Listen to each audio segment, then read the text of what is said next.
से हनी सिंह ने कहा कि पत्नी जो है उसको महारानी का दर्जा देना चाहिए। मेहरारू का ज्यादा ना मूड़े पे चढ़ावा और ना ज्यादा घोड़े पे रखा।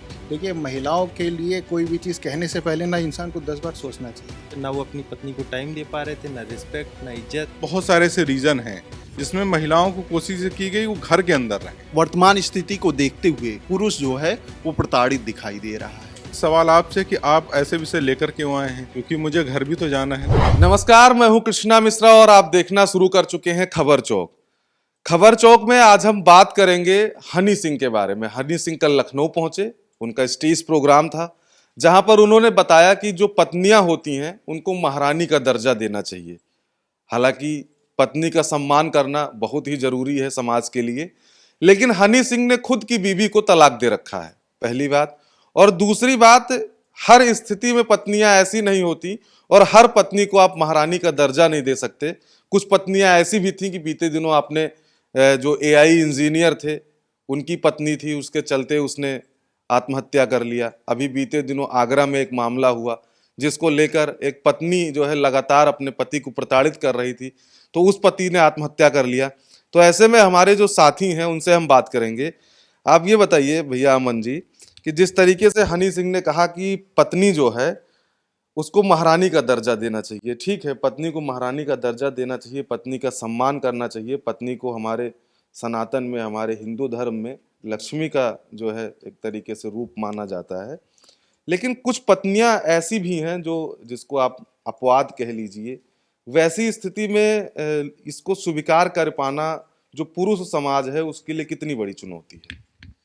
देखिए, अपवाद तो हर जगह होते हैं। अभी पत्नियों की बात हुई तो मेरे पास तो अभी कोई विशेष अनुभव इसका नहीं है। गर्लफ्रेंड वाला भी नहीं रहा है भगवान की कृपा से, और मैं चाहता भी नहीं हूँ।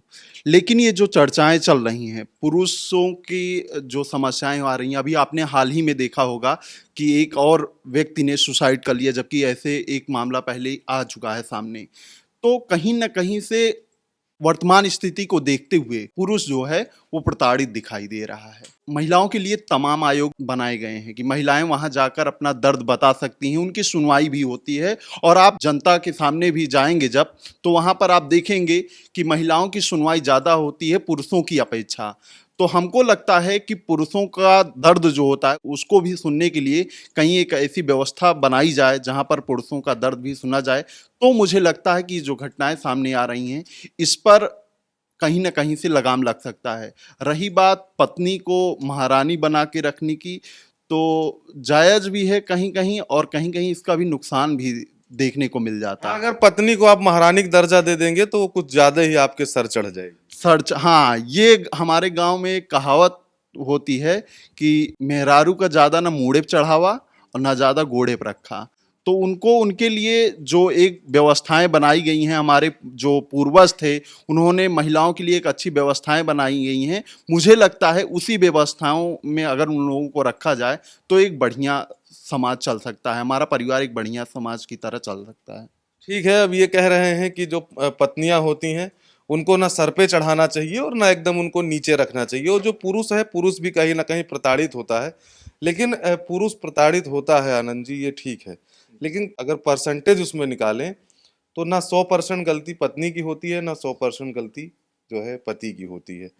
अगर लड़ाई झगड़ा शुरू हुआ तो उसमें दोनों की सहभागिता होती है, कुछ ज़्यादा तो कुछ कम। ऐसी स्थिति में पत्नियों को, चाहे वो उनके आयोग के द्वारा हो, चाहे समाज के द्वारा हो, चाहे न्यायालय के द्वारा हो, कुछ ना कुछ उनको जो है अलग से थोड़ा उनको ध्यान रखा जाता है, क्योंकि उनके साथ जो जुड़ा है कि वो महिला है।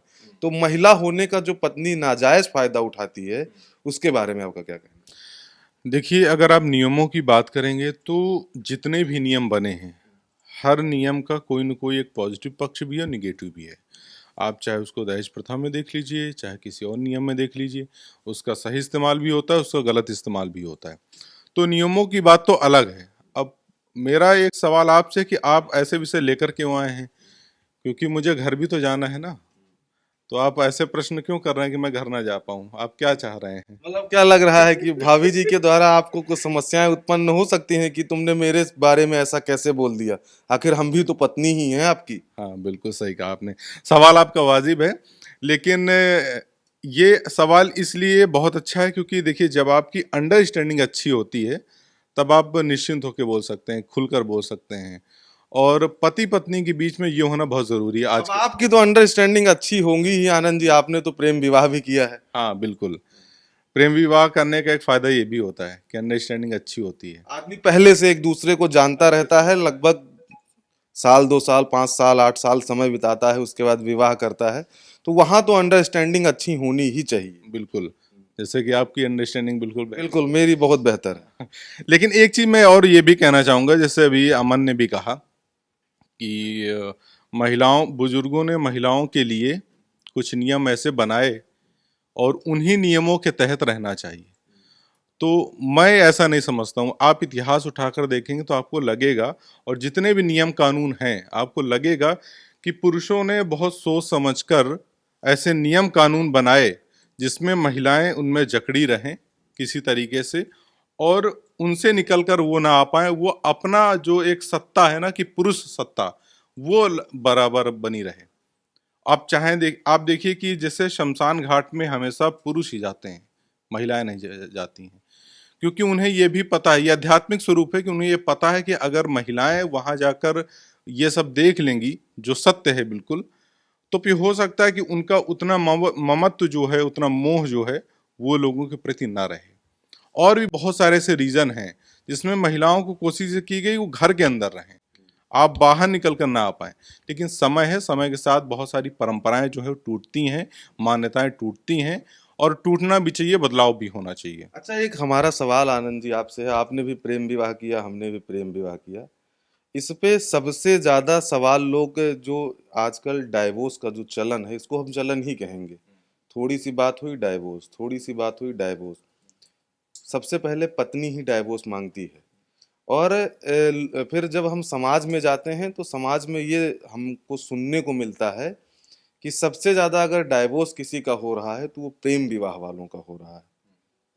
तो अगर ऐसा क्या कि उनके भीतर इतना प्रेम था कि वो दोनों एक सूत्र बंधन में बंधे, और फिर वो प्रेम चंद्र दिन या कहेंगे चंद्र साल कहेंगे, उसमें खत्म कैसे हो जाता है? हमें ये लगता है कि जहाँ पे प्रेम विवाह के बाद अगर डाइवोर्स हो रहा है तो निश्चित रूप से वहां पर प्रेम नहीं रहा होगा, वो एक आकर्षण रहा होगा जिसमें दोनों लोग बंधे और वो आकर्षण टूटा, प्रेम विवाह पर टूट गया। जहां प्रेम है वहां पे टकराव होगा ही नहीं, वहां पे सिर्फ प्रेम ही होगा। अब प्रेम हमेशा स्थिरता बनाए रहता है, तो आनंद जी ने बताया कि अगर आपने प्रेम विवाह किया है तो प्रेम जो है वो हमेशा स्थिरता बताए रहता है। क्या कहना चाहेंगे अमन जी, आप कुछ कहना चाह रहे हैं? आनंद भैया का बताइए बहन घरे जाए के उनके मुश्किल आई जे वह सही ना बोल पाइए। यहाँ पूरे स्टूडियो में 3 आदमी सही बोल सकते हैं, 3 का 2.5 आदमी, वनहु आधा बोली है आधा न बोली है। तो इसमें ना आप बता सकते हैं कुछ, ना आनंद भैया बता सकते हैं, ना आशुतोष के नई नई शादी भैया नवे बता सकते हैं। सही सही जो दर्द है पुरुषन का वो हम बता सकी थी, विवेक बता सका थे, शुभम भैया आधा बताइए हैं। तो इस तरीके से पुरुषों का दर्द जो है उसको भी समझा जाना चाहिए। महिलाएं ठीक है, महिलाओं को हम लोग जितना सम्मान हो सकता है उतना सम्मान देते हैं और भी देने की कोशिश करेंगे। अब तो भागीदारी भी उनकी बराबर की हो। हाँ, बराबर की बिल्कुल भागीदारी है, हमेशा से रही है भागीदारी। उनको घर का वो कहा जाता है, मुखिया कहा जाता है। तो पुरुषों का दर्द लेकिन समझना चाहिए। जो आत्महत्याएं आ रही हैं सामने हम लोगों के, पुरुष प्रताड़ित होकर आत्महत्या कर रहा है समाज में, इसको देखते हुए महिलाओं को पुरुषों का दर्द समझना चाहिए। बिल्कुल, अब महिलाएं जो हैं उनको पुरुषों का दर्द समझना चाहिए, और जो भी पत्नियां हैं अपने पति को प्रताड़ित कर रही हैं उनको ऐसा काम नहीं करना चाहिए। हमारे साथ हमारे एडिटर हैं और बड़ा अच्छा बोलते हैं ये भैया, ये बताइए कि अब बात यहाँ हो रही है आज महिला पुरुष, शादी, तलाक, आखिर ऐसा क्या है कि शादियां होती हैं और साल साल भर नहीं बीत पाता और तलाक हो जाता है? देखिए, शादी करने के पहले हम एक दूसरे व्यक्ति से जुड़ें, उसके पहले बहुत आवश्यक है कि हम अपने आप से जुड़ें। कि जब हम अपने आप से जुड़ेंगे उसके बाद ही हम इस योग्य हो पाते हैं कि हम दूसरे व्यक्ति के साथ जुड़ें। लेकिन आज का जो समाज है या जो आज के समाज में जो व्यक्ति हैं वो अपने आप से तो जोड़ नहीं पा रहे हैं। उन्हें स्वयं के बारे में नहीं पता है, ना उन्हें अपने विषय में पता है, ना उन्हें अपनी भावनाएं पता है, ना उन्हें ये पता है कि जो व्यक्ति आज हमें पसंद आता है हो सकता है कल को वो ना आए, क्योंकि आज जो चीज़ हमें पसंद है कल को पसंद नहीं होगी। तो हम अपने बारे में पूरी तरह से जागरूक नहीं है और हम बाहर समाज में निकल पड़ते हैं किसी अगले व्यक्ति को अपने जीवन का हिस्सा बनाने के लिए। तो जिस व्यक्ति ने स्वयं को ही नहीं समझा है, वो अगले को समझ कर उसके साथ बेहतर न्याय या बेहतर रिलेशनशिप नहीं बना सकता। तो यही एक बहुत बड़ा मूल कारण है, जो हमारी एजुकेशन है, जो हमारी अपब्रिंगिंग है, या जो घर में भी जो हमें संस्कार दिए जाते हैं, तो उनमें कुछ ऐसी चीजों का समावेश किया जाए कि हम स्वयं से उड़ें। जब हम सबसे पहले खुद को समझ लेंगे, तभी हम दूसरे को अपने बराबर समझा सकते हैं और अपने बराबर बना सकते हैं। अब हमारे साथ शुभम जी हैं। शुभम जी, ये बताइए, हनी सिंह ने कल बोला कि पत्नी को महारानी का दर्जा देना चाहिए, ठीक है। उन जो व्यक्ति ये कह रहा है कि पत्नी को महारानी का दर्जा देना चाहिए, उसका खुद का तलाक हो गया है। आप ये कह रहे हैं, आप मुझे खुद बताइए, आपने कौन सा दर्जा दिया हुआ है? नहीं, मैंने तो जितना सम्मान पत्नी को मिलना चाहिए उतना सम्मान मिलता है। पत्नी की हर एक ज़रूरतें पूरी होनी चाहिए, ज़रूरतें पूरी होती हैं। अब कोई ज़रूरी थोड़ी है कि हम उनको महारानी कह के बुलाएं तभी उनको महसूस होगा कि हमने उनको महारानी का दर्जा दिया है। नहीं तो ऐसा कहा किसने कि आप उनको महारानी कह करके बुलाइए? अब कहा तो हनी सिंह ने ही है। नहीं, हनी सिंह ने कहा है कि उनको महारानी कह करके बोला, अपने शो में कहा है कि पत्नी को महारानी का दर्जा देना चाहिए। दर्जा देना चाहिए ना। तो आप एक बात बताइए, आप अगर कह रहे हैं कि उनकी ज़रूरतें पूरी होती हैं, तो ये आप कैसे निर्धारित कर सकते हैं कि उनकी ज़रूरतें हैं क्या? ये आप निर्धारित नहीं, अब जो जरूरत हमारे सामने आती है वो जरूरत पूरी की जाती है। ऐसे तो आपकी भी बहुत सारी ज़रूरतें हैं, आपकी पूरी होती हैं तो आप महाराजा थोड़ी हो जाते हैं। तो आपने उनकी पूरी कर दी तो वो महारानी थोड़ी ना हो गई। देखिए, महिलाओं के लिए कोई भी चीज़ कहने से पहले ना इंसान को 10 बार सोचना चाहिए। ये विषय जो है बहुत गंभीर विषय होता है। महिलाएं कैसे दबी कुचली रही हैं समाज में, और अब उनका क्या शोषण अभी भी होता है, आप खुद जानते हैं इस चीज़ को। तो आप इस चीज़ को नहीं कह सकते कि नहीं, उनको महारानी का दर्जा नहीं देना चाहिए, ऐसा नहीं बनाना चाहिए, वैसा नहीं बनाना चाहिए। मैंने विरोध नहीं किया कि महारानी का मेरा सवाल आपसे ये था, आप पहले मेरा सवाल सुन लीजिए। मेरा सवाल था कि जो व्यक्ति हमें बता रहा है कि जो महिलाएं हैं उनको महारानी का दर्जा देना चाहिए, तो उसका डाइवोर्स हो गया, तो क्या वो महारानी का दर्जा देने में असमर्थ रहा? इस विषय पे देखिए, ये आप महिलाओं को किसी का दर्जा, जैसे महारानी का दर्जा देने की बात कर रहे हैं अगर आप अपनी पत्नी को, तो वो चीज़ें सिर्फ और सिर्फ जैसे उनके केस में अलग हो सकता है। देखिए, आप किसी को महारानी का दर्जा दें या अथवा ना दें, वो निर्भर करता है उस पर्सन के ऊपर कि वो क्या वो उस दर्जे के लायक है कि नहीं है। बिल्कुल महारानी का दर्जा देना चाहिए। हनी सिंह ने अगर ये बात बोली है तो वहाँ पर मान के चलिए आप 1 लाख, 1.5 लाख, 2 लाख जितने भी लोग आए होंगे, ज़रूरी नहीं है कि वहाँ पर हर किसी को और हर बंदा अपनी क्या नाम है पत्नी को महारानी का दर्जा दे ही देगा। लेकिन समाज में एक सही चीज़ तो जानी चाहिए। महारानी के दर्जे से मतलब ये है कि हाँ, उसको कम से कम उनकी इज्जत करनी चाहिए, उनको सही से क्या नाम है उनकी सभी चीज़ों का ध्यान रखना चाहिए। बस इतनी सी छोटी सी चीज़ है। और उनके साथ अगर ऐसा हुआ है कि वो नहीं, मतलब उनका डाइवोर्स हो गया, तो हो सकता है कि जो पत्नी थी उनकी, वो नहीं उनको सही से समझ पाई होंगी, उनकी अपेक्षाएं कुछ ज़्यादा होंगी जिनको वो। चलिए, मतलब उनका विचार इतना अच्छा है कि वो पत्नी को महारानी का दर्जा देने की बात करते हैं, और उनकी पत्नी से अगर उनका डाइवोर्स हो गया तो कहीं ना कहीं उनकी पत्नी ही उनको समझ नहीं पाई। विचार ये उनका हो या ना हो, लेकिन समाज में इस तरह के विचार होना बहुत ज़रूरी है।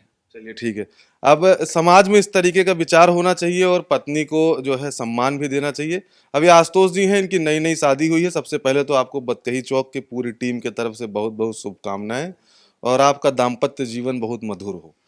आप बताइए, आपकी तो अभी नई नई शादी हुई है, आप क्या सोच रहे हैं? हम ये सोच रहे हैं, अभी जैसे आप हनी सिंह के बारे में बात हो रही थी, बता रहे थे कि उनका डिवोर्स हो गया, उस समय उनकी परिस्थिति कुछ अलग थी। उस समय कुछ ऐसा था कि वो तभी उनको इतना बोध नहीं था इन चीज़ों का। उनका पीक टाइम था, उनके गाने चल रहे थे, वो महीनों महीनों तक अपने घर नहीं जा रहे थे, और फिर उसके बाद नशे करने लगे थे। तो इस वजह से ना वो अपनी पत्नी को टाइम दे पा रहे थे, ना रिस्पेक्ट, ना इज्जत। इस वजह से उनके साथ ये सारी चीज़ें, इसका ज्ञान उनको बाद में हुआ, उनको बाद में इसका पता चला डिवोर्स होने के बाद, तब वो कुछ नहीं कर सकते थे। तो अब इस मतलब यही माना जाए कि एक बड़ी वजह यही है कि जब उनको इन सारी चीज़ों का एहसास हुआ, तो आज वो सामाजिक तौर से एक बड़े स्टेज पे खड़े होके और ऐसी बात कहते हुए दिखाई दे रहे हैं। जिन गलतियों को उन्होंने किया है, शायद उस गलतियों का उनको एहसास हो रहा है, आप ये कहना चाह रहे हैं? जी, उनको उन गलतियों का भी एहसास हो रहा है। तो आपने सुना कि ये हमारे तमाम साथी थे, इनका साफ तौर पे कहना था कि अगर भाई पत्नी है तो पत्नी को महारानी का दर्जा देना बिल्कुल उचित है, और पत्नी का मान सम्मान भी करना चाहिए और पत्नी की हर एक ज़रूरतों को पूरा करना एक पति का धर्म होता है। और अगर बात तलाक की जाए तो तलाक की स्थिति कब और कैसे और क्यों बनती है, ये निर्भर करता है दोनों लोगों के अंडरस्टैंडिंग पे। जो पति पत्नी है उनके बीच अंडरस्टैंडिंग अच्छी नहीं है तो उनको दूर हो जाना ही अच्छी बात होती है, क्योंकि अगर वो दूर नहीं होंगे तो फिर कहीं ना कहीं जो ये स्थिति ये उत्पन्न हुई है, ये स्थिति किसी न किसी हादसे का भी जो है रूप ले सकती है। कैमरा पर्सन हरीश के साथ कृष्णा मिश्रा, खबर चौक, लखनऊ।